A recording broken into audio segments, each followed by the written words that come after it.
এই যে ইসলামোফোবিক একটা পৃথিবীতে আমরা বাস করছি, সেখানে কোনো ইন্ডিপেন্ডেন্ট মিডিয়ার পক্ষে টিকে থাকা খুব ডিফিকাল্ট। যার প্রমাণ আমার দেশের ইতিহাস। গত 7 দিন ধরে যদি ভারতীয় মিডিয়া ফলো করে থাকেন আপনারা, তাহলে দেখবেন ভারতীয় গদি মিডিয়া বলে, জানেন তো, ভারতীয় মিডিয়া সব মোদির দালাল, এই জন্য এগুলোকে গদি মিডিয়া বলে। ইন্ডিয়ানরাই নাম দিয়েছে গদি মিডিয়া।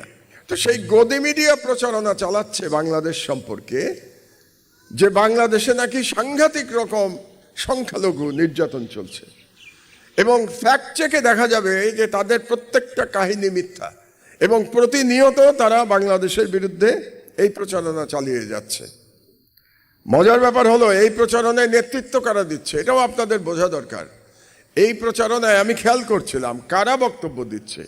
এই প্রচারণায় যারা নেতৃত্ব দিচ্ছে তারা প্রত্যেকেই বাংলাদেশে নিযুক্ত সাবেক হাই কমিশনার, ভারতীয় হাই কমিশনার বাংলাদেশে নিযুক্ত। কারা? পিনাকি রঞ্জন দিচ্ছে, বিনা সিকরি দিচ্ছে, হর্ষবর্ধন শ্রিংলা দিচ্ছে। 3 জনই বাংলাদেশে হাই কমিশনার ছিল, এবং তারা প্রতিনিয়ত অবিরত বাংলাদেশের বিরুদ্ধে মিথ্যা প্রচারণা চালিয়ে যাচ্ছে। দুর্ভাগ্যজনকভাবে এই প্রচারণার কোনো জবাব বাংলাদেশের মিডিয়া থেকে দেয়া হচ্ছে না, কারণ বাংলাদেশের মিডিয়ার দায়িত্ব ছিল